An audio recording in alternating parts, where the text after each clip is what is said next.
Good day everyone, my name is Jessie May Cedro and I would like to introduce and present to all of you our study. COVID-19 is an infectious disease caused from a newly discovered coronavirus that turned local outbreaks in Wuhan, China in December 2019 into global pandemic that is still ongoing. World Organization Health in 2020 stated that the virus that caused COVID-19 spreads primarily through droplets generated when an infected person coughs, sneezes, or speaks. In the outcome of mass testing of COVID-19 in the Philippines as of May 8, 2020, 10,463 of people have been tested as infected. 128 were the new cases. A total of 1,734 patients were recovered and 696 had died, according to the Statista Research Department in 2020.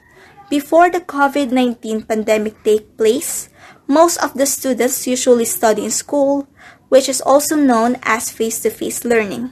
According to Paul and Jefferson in 2019, it is a teaching guide where the teaching style and structure were delicate over numerous centuries. Facial instruction has many advantages that are not found in online learning. Standard classrooms supports face-to-face information and flexible content delivery.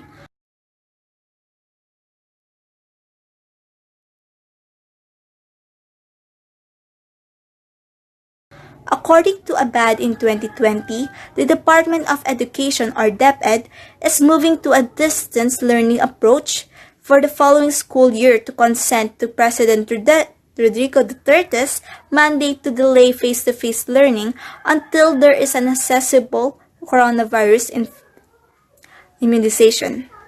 Malipot in 2020 said that the DepEd finds a solution for the students to continue their studies by implementing distance learning that contains modular such as printed offline modules and other online technology that will be used by the students and teacher for their interaction.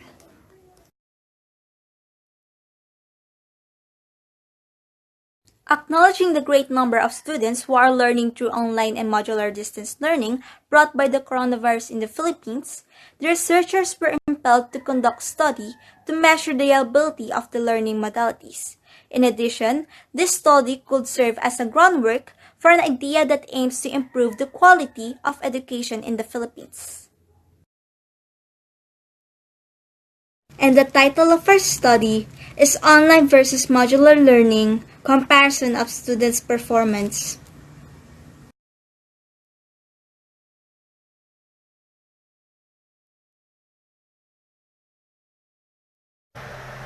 Statement of the problem. This study aims at determining the comparison on the students' performance between online and modular distance learning.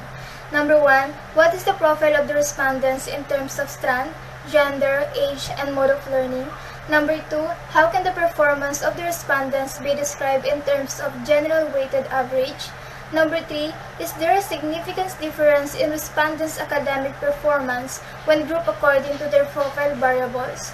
Number 4. Is there a significant difference in between the academic performance of the students attending online classes and students under modular distance learning?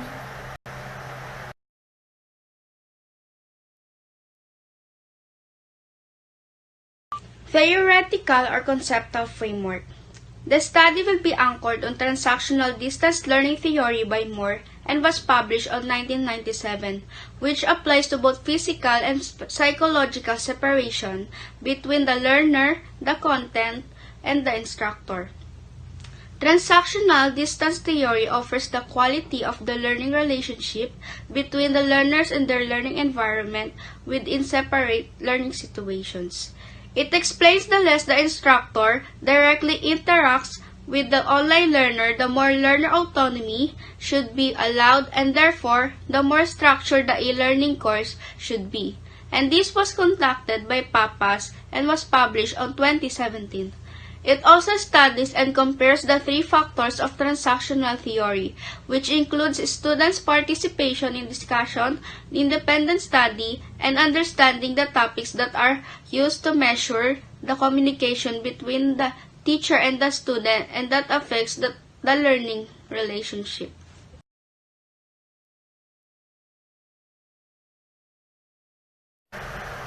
Figure 1, Model of Theoretical Framework. Figure 1 shows the variables in transactional distance theory. Moore in 1997 stated that the first factor dialogue refers to more than simply two ways of communication. The second factor refers to the nature of the course structure, which is described as the level of the course rigidity or flexibility. Third factor, learner autonomy, is contingent upon the previous two. It refers to the sense of both independence and interdependence perceived by learners as they engage in the course. According to Josos et al. 2009, learner autonomy is intimately tied with the learner's sense of self-direction or self-determination that are importantly affected by the discussion, the level of changes that is basic in the course design delivery, and the length of which is the learner utilizes controls over learning procedures. Figure 2 shows the operational model relationship among the variables. First, the independent variable, that is the learning modalities, will be described in terms of online distance learning and modular distance learning. Next, the dependent variable learner's performance will be described in terms of general weight average. Respondent's profile will be served as intervening variable that connects the independent and dependent variables. Lastly, the researchers will determine the relationship between the independent and dependent variables.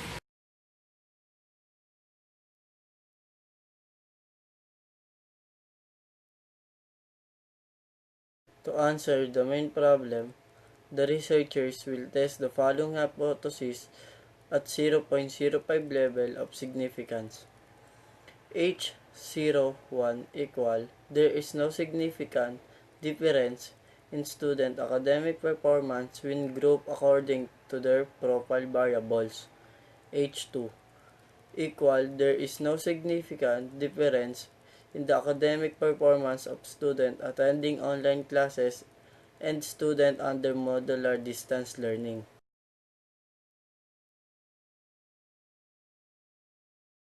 Assumption of the study.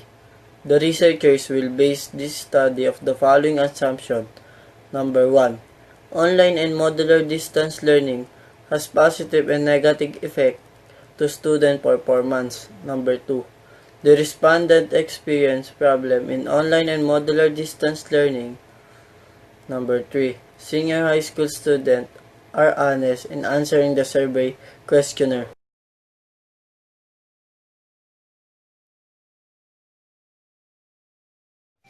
Scope and delimitation of the study.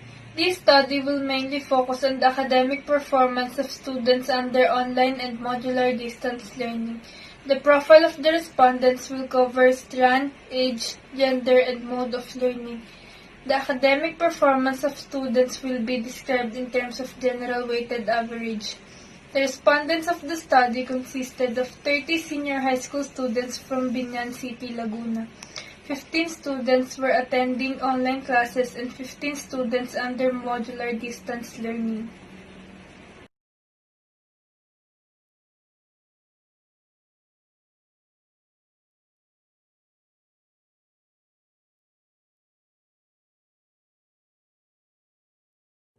Significance of the study. This study will aim at assessing the modality's reliability, review related studies, bridge the existing gaps, and help improve the quality of the education in the Philippines. The findings of the study will be great significance to the following. Prospective students may use this study as a guide on whether to study using modules or attend online.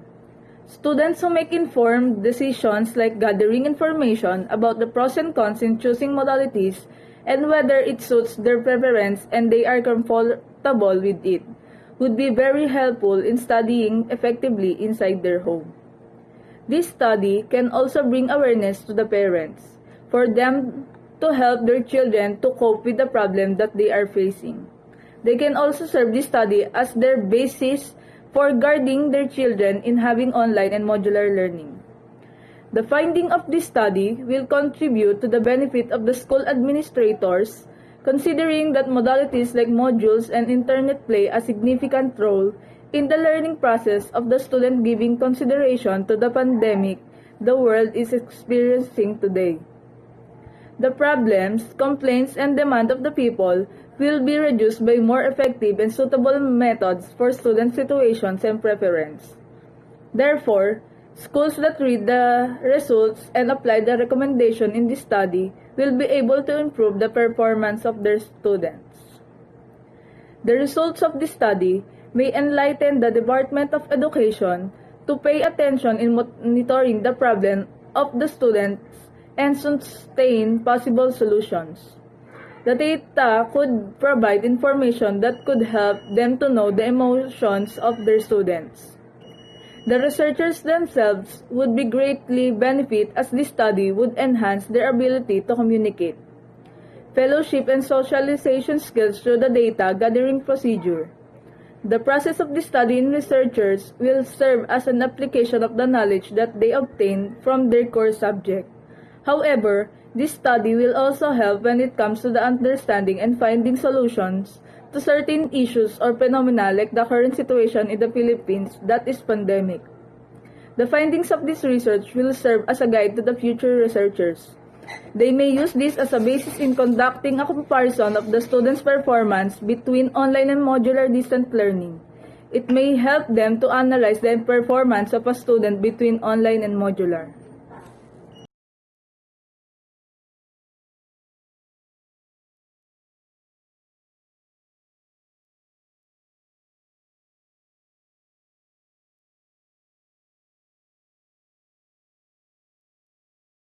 Research design. This study employs quantitative, non-experimental descriptive research design, which is intended to accurately and systematically describe a population, situation, or phenomenon, and to investigate one or more variables. Stanger 2011.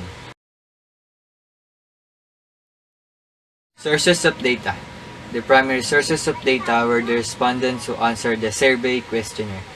Secondary sources include books, online journals, periodicals, and other references that the researchers utilized, consulted, and cited in the review of related literature.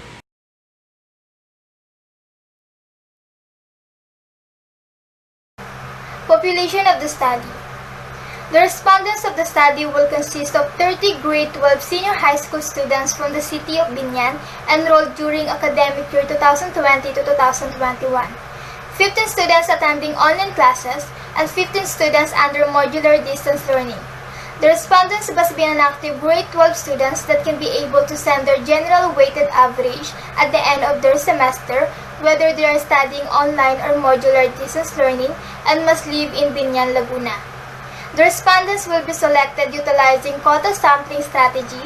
The researchers will send the questionnaire via Google Sheet through personal message.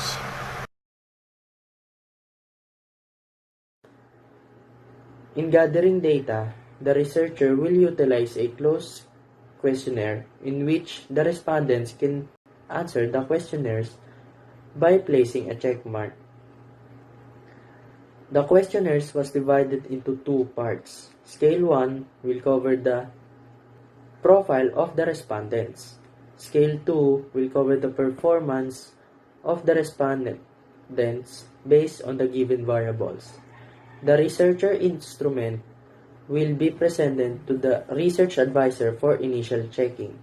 For the further validation, the researcher will consult experts in fields of language, statistics, and psychology who provide comments and possible recommendation for the research.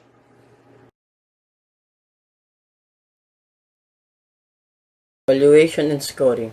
To determine the comparison of student performance between online and modular distance learning, the questionnaire will be validated by an expert in the field of statistics and language. The following numerical rating and categorical response were used in describing the student academic performance in online and modular distance learning.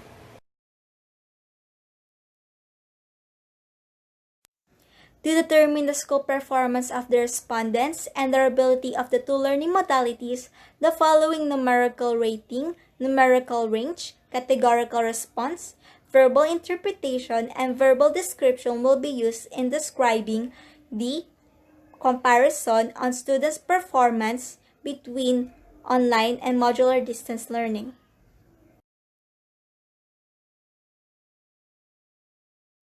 Data gathering procedure. After the validation of the instrument, the researchers ask for the approval from the Office of Senior High School Director to allow the researchers to conduct the study. The consent forms will be included in the Google Sheet, which will be sent directly to the target respondents through personal message. Then the questionnaire will be reproduced and released to the respondents via Google Sheet through personal message. The gathered data will be organized, tallied, and subjected to the statistical analysis.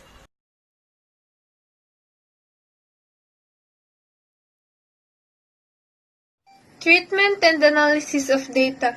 Once the survey questionnaire has been completed by the respondents, data were tabulated and subjected to the following statistical tools.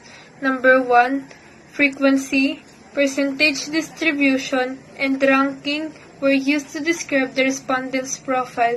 Number 2, weighted mean and standard deviation will be to describe the respondent's academic performance.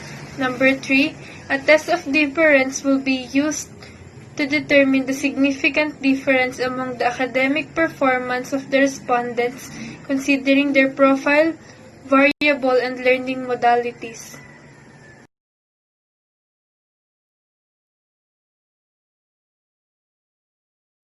Ethical consideration. The researchers complete this study bearing in mind the ethical considerations, especially on observing confidentiality, quality, and human subject protection. Since some of the respondents were still minors, parental approval was obtained as part of the consent form to be secured, explaining their right to voluntarily withdraw from the study anytime. The central purpose of the study, the procedures used in the data collection, comments about protecting confidentiality, statement about known risk associated with, and the expected benefits to accrue by participating in the study.